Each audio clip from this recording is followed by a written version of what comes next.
नमस्कार। बाबा श्याम की कृपा आप पर बनी रहे। जय श्री श्याम।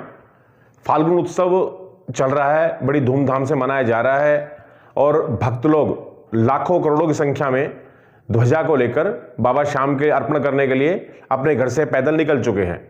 आइए जानते हैं कि कैसे हम अपनी ध्वजा से बाबा को प्रसन्न करें और अपने मनवांछित फल की प्राप्ति करें, और हमें क्या क्या नियम करने चाहिए, क्या क्या नियम रखने चाहिए रास्ते में, और किन किन नियम से या किन नियमों को पालन न करने से हम वांछित फल से अपने आप को वंचित रख देते हैं।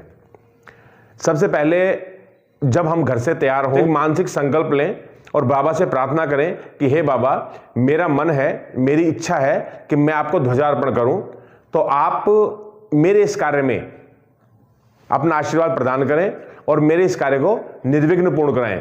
क्योंकि अगर उनकी कृपा नहीं होगी तो कोई ऐसा है ही नहीं जो ध्वजा उन पर चढ़ा सके, उन तक चढ़ा सके, उन तक ले जा सके। तो उनकी कृपा जरूरी है। सबसे पहले उनसे हम इजाजत लेते हैं इस चीज के लिए, और उनकी कृपा है तभी हमारे मन में ये जिज्ञासा उत्पन्न हुई है। तो सबसे पहले एक स्वच्छ कपड़ा लें, उसकी ध्वजा बनाएं या बनवाएं। और आजकल तो मार्केट में बनी बनाई मिलती हैं, तो लाल, पीली या केसरिया रंग की ध्वजा लें और उस पर बाबा श्याम, जय श्री श्याम या जो भी आपको अच्छा लगे बाबा श्याम के निमित्त वो उस पर लिखवाएं और उसकी आरती करके, उसको पूजन करके घर से निकलें। जब हम घर से निकलें तो हमारे मन में कोई भी तामसी विचार नहीं आना चाहिए। सात्विक विचार के साथ बाबा श्याम की जयकार लगाते हुए रास्ते में तामसी भोजन ना खाएं, तामसी लोगों से वार्तालाप ना करें, मोबाइल से जितना दूर हो सके दूर रहें, क्योंकि हमारी तामस प्रवृत्ति को ज़्यादातर मोबाइल ही बढ़ाता है। तो कोशिश करें कि मोबाइल अगर देखना पड़ रहा है तो उसमें अच्छे भजन भी होते हैं, तो भजन सुने जो हमारी तामसी प्रवृत्ति को आगे बढ़ने ना दें और राजसी प्रवृत्ति हमारे मन में बनी रहे। बाबा श्याम के प्रति हमारी आस्था रहे।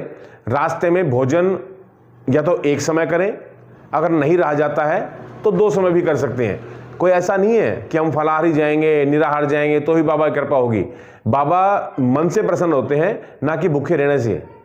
क्योंकि जो भगवान होते हैं वो हमारे माता पिता होते हैं, और माता पिता कभी नहीं चाहते कि हमारी संतान भूखी रहे। तो आप रास्ते में खाएं, लेकिन कोशिश करें तामसी भोजन ना करें, राजसी भोजन ग्रहण करें, रात्रि को विश्राम करें। और जब विश्राम करते हैं तो जिस भी मंदिर में आप रुक रहे हैं, जिस धर्मशाला में रुक रहे हैं, जिस शिविर में आप रुक रहे हैं, तो यथास्थान पे अपनी ध्वजा को रखकर किसी भी आसन के ऊपर नीचे ध्वजा ना रखें और उसकी यथावत आरती करें, पूजा करें, बाबा की शयन आरती करें और फिर विश्राम करें। सुबह उठ के अपने नित्य क्रिया से निवृत्त होकर, नहा धोकर फिर से भगवान बाबा श्याम की आरती करें और ध्वजा को ग्रहण करें।